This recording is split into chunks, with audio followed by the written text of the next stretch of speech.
Real Madrid-Nápoles este martes en el estadio Diego Armando Maradona. Dos equipos europeos que ganaron en la primera fase de grupos, en la primera fecha de la competición, y dos equipos que vienen de golear en sus respectivas ligas, porque el Real Madrid recuperó la cima en el fútbol español, venciendo al Girona 3-0, y el Napoli hizo lo mismo contra el Lecce, 4-0. Con Barak, Héctor y Richard vamos a analizar la previa de este partido. ¿Desde dónde empezamos, no? Porque siempre cuando vemos un club que intentará ganarle al Madrid, preguntamos, bueno, ¿qué clase de partido tienen que jugarle al Madrid para lograrlo? Y yo pienso en el Unión Berlín, en ese primer partido de fase de grupos del equipo de Ancelotti, que Unión Berlín dio una maestría en defensa, ¿verdad? Y fue un sufrimiento total hasta que apareció Bellingham y lo definió a favor del equipo español. Pero algo así tendría que hacer el Napoli para lograr un buen resultado este martes, Barak. No, no puede, Caro, Richard No está en y la Héctor. naturaleza.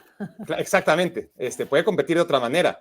Unión Berlín todas las semanas juega así, dentro de un contexto de Bundesliga donde jamás se enfrenta, lo más similar a lo que, ¿no? un par de veces al año, Múnich, sí, pero por lo demás, evidentemente, son atenciones que debe tener el Unión Berlín partido a partido y que se va año con año consagrando en no tener la pelota, en atacar muy bien, en pelear cada balón dividido, en ser un equipo muy físico. Todo lo que hizo del Bernabéu a la perfección lo hace regularmente en la Bundesliga, solamente que elevó muchísimo el nivel, ¿no? El Napoli no, el Napoli es otro tipo de equipo. Es una pena que no se enfrentaran la temporada pasada. El Napoli de Spalletti era otra cosa. Es Napoli de Rudy García era predecible que no iba a ser lo mismo. ¿Por qué? Porque Rudy García no es un técnico del nivel de Spalletti de antemano. Era evidente que se iba a caer no tan rápido. O sea, yo creo que le iba a durar un poco más la inercia competitiva al Napoli. Sigue siendo competitivo. Competitiva no es la palabra, pero la temporada pasada el Napoli era un equipo voraz, era un equipo que jugaba a primer toque, un equipo que realmente resultaba muy atractivo y eficiente, ¿no? Y que ahogaba al rival y que tenía una salida ante la presión del rival también sumamente limpia. Tenía unos automatismos que era evidente para mí que iba a perder con Rudy García y sobre todo sin Kim Min-jae, que se fue al Bayern Múnich, pero los perdió muy rápido. Le quedan los resultados porque sigue siendo un buen equipo, ¿no? Y sigue teniendo a Gvicha Kvaratskhelia y a Víctor Osimhen. Cuando se enfrenta el Real Madrid a equipos, sobre todo en la fase de grupos de la Champions League, lo primero que solemos concluir es cuántos jugadores del equipo rival podrían jugar en el Real Madrid, honestamente, ¿no? Yo te digo, es difícil, ¿no? En el Unión Berlín, por ejemplo, nadie. En el Napoli sí, en el Napoli Osimhen ya lo quisiera tener el Real Madrid, solo que es muy caro. Kvaratskhelia sería un futbolista fenomenal, más allá que ocupe la misma posición que Vinicius, sin problemas podría jugar en el Real Madrid. Te diría que hasta Lobotka en medio campo no tendría mayor problema para jugar en el Real Madrid. Es decir, individualmente es un equipo que todavía tiene a grandes futbolistas a pesar de lo que ha perdido en cuanto a dinámica respecto a la temporada pasada. Claro, pero en ese morir con la suya, ¿verdad? Que es atacar, el Napoli sabe atacar defendiendo. Y cuando vamos a imaginar que se tengan que defender del Madrid, a mí el primer hombre que me viene a la mente, Richard, es Jude Bellingham. Entonces, ¿en qué se va a basar este Napoli o cuál va a ser el plan del técnico Rudy García para poder detener al jugador inglés que ya sabemos salvó a la casa en la primera fecha de fase de grupos ante el Unión Berlín? Sí, bueno, entendiendo la forma de jugar de Rudy García, va a tratar de proponer el partido casi siempre en cancha del Real Madrid, va a tratar de imponer condiciones y eso le puede llevar a asumir algunos riesgos. Ahora, esos riesgos hay que saber calcularlos y dentro de calcular esos riesgos está que la pelota no le pueda llegar a Jude Bellingham, no solamente porque Bellingham te pueda aparecer en el área, no, es que Bellingham siempre te va a partir por fuera del área, pero es un jugador que tiene tanta intuición de cómo va a terminar la jugada en ofensiva que siempre te termina apareciendo en los espacios adecuados donde nadie lo espera y donde él sí sabe que llegar le va a aparecer la pelota y va a poder definir. Tiene que saber cómo cortar los circuitos, evitar que le llegue la pelota. Algo de eso se vio el fin de semana cuando el Real Madrid jugaba contra el Girona. Jude Bellingham durante casi 60 o 70 minutos no encontraba esa conexión con la pelota, pero era por el buen trabajo que le estaba haciendo Girona de cortarle los circuitos. Es más difícil que el Real Madrid genere juego ofensivo si la pelota no llega a los pies de Jude Bellingham en la mayoría de las veces. Lo vas a obligar casi siempre a jugar donde ciertamente están las armas del Real Madrid, cuando se vaya por un costado y te encuentres a Vinicius Junior, que te puede plantear un 1 contra 1 y ganarte en el desequilibrio individual. Pero es mucho más, a ver, es un avance que la pelota no le llegue a Jude Bellingham si el Napoli quiere tratar de mantener controlado al Real Madrid. Ya después habrá que ver cuáles son las otras falencias que pueda detectar el Napoli en el Real Madrid para saberse cuidar. Creo que por ahí se va a plantear un muy buen duelo, seguramente entre Kvaratskhelia, si se va a topar con Fede Valverde, que supongo yo va a jugar de interior y va a tratar de tapar por ese lado, o si no, lo que puedes encontrar más adelante, que sería la forma en que Kvaratskhelia pueda batir la resistencia del Real Madrid por el lateral de ese sector.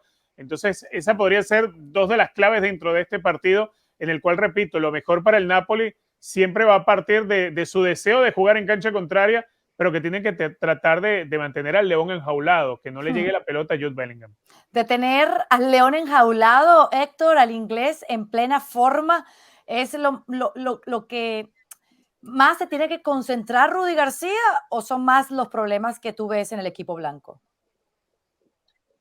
No, por supuesto que opciones tiene el Madrid de hacer daño, pero Bellingham, por el momento que atraviesa, porque no le quedó grande la dimensión del Madrid, llegó y se adaptó como uno más, como si fuese nacido en casa, porque el proceso de adaptación de un jugador a veces tarda, pero en el caso de él fue inmediato, la conexión con la tribuna inmediata, la conexión con el gol inmediata, y hay que reconocer que el Madrid, un poco de lo que decía un amigo Ney Blanco de Oliveira, decía, cuando tú no tienes perro tienes que cazar con gato. Entonces, si tú no tienes el goleador, porque no lo tiene, o sea, la salida de Benzema es un hueco muy profundo en la estructura del Madrid, que bueno, José lo hace lo posible por cubrirlo bien, pero evidentemente que el factor que ha definido muchos partidos es Bellingham, no es José Lu. Entonces, el Madrid sí basa mucho de su poderío ofensivo ahorita en Bellingham, en la figura de él, en la manera en que pisa el área, en el trabajo que hace también con el equipo en el resto del campo, pero básicamente cuando llega al área es un peligro de gol inminente, ¿no? Tanto en balón parado como en balón en movimiento,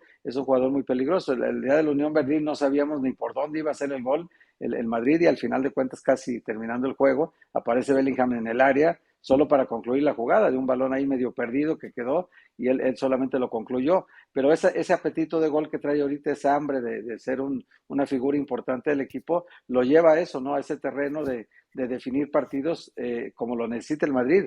Jugadores muy puntualmente que son definitorios, tanto en salvar puntos en el caso del arquero lastimado que tiene ahorita, como en el caso de Benzema, que lo fue mucho tiempo, convirtiendo goles que eran determinantes para el resultado final, sobre todo en partidos de matar o morir. Entonces, hoy que es un partido de grupo, pues sí, el campo es muy difícil, la ciudad es muy difícil, el apoyo de la afición con su equipo es total, y bueno, pues ahí va a tener una aduana difícil el Madrid para ver cómo resuelve este partido, y el Nápoles también tiene sus armas pues para hacer daño, y yo creo que va a ser uno de los mejores partidos de esta jornada. Claro, seguramente. El tema es que no tenemos claro el equipo que va a poner Ancelotti en la cancha, ¿verdad? Porque, bueno, sabemos que ha estado probando distintas cosas, dándole forma a ese rombo que no termina de entenderse. Por ejemplo, la posición del lateral izquierdo, ¿verdad? Para que puso a Camavinga en este partido que le gana al Girona. No jugó Modric por segunda fecha consecutiva. ¿Qué más? No sabemos si José Lu va a estar titular, pese a que cada vez que lo ponen marca un gol. Es decir, este Napoli ha ganado 7 de sus últimos 8 partidos de fase de grupos. ¿Cuál tiene que ser el plan de Ancelotti para vencer y acabar con esta racha?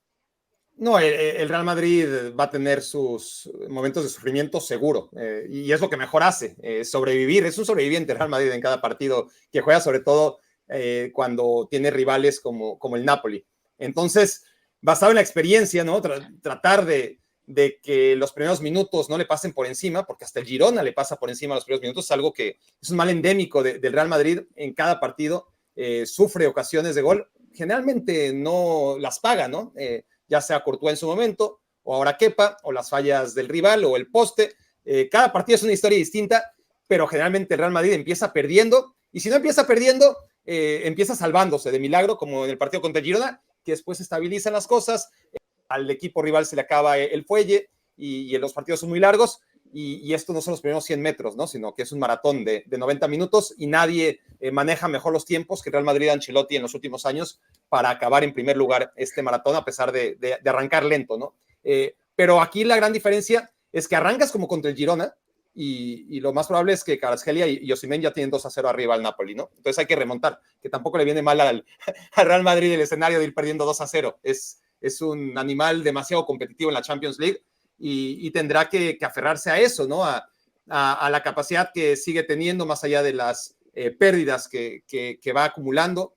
No tener a Courtois y a Benzema es algo que debería ser demasiado importante en un partido de Champions League contra el Napoli, pero bueno, está Joselu metiendo goles, no es Benzema, no lo va a hacer nunca, está siendo rentable, que es todo lo que se le pide a Joselu.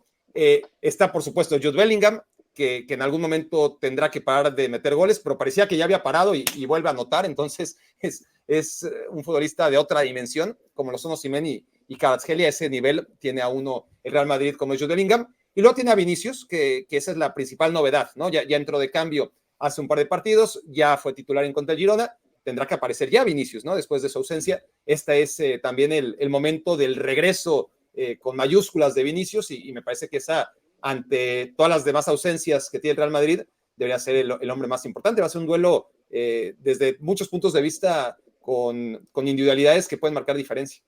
Partidazo que nos espera para analizar aquí en la sección de exclusivos de ESPN Deportes en YouTube. Y no se preocupen que seguramente mañana estaremos haciendo la previa del que tiene el equipo del Barcelona, que también consiguió triunfar gracias a un autogol de Sergio Ramos en la Liga Española de Fútbol el viernes pasado.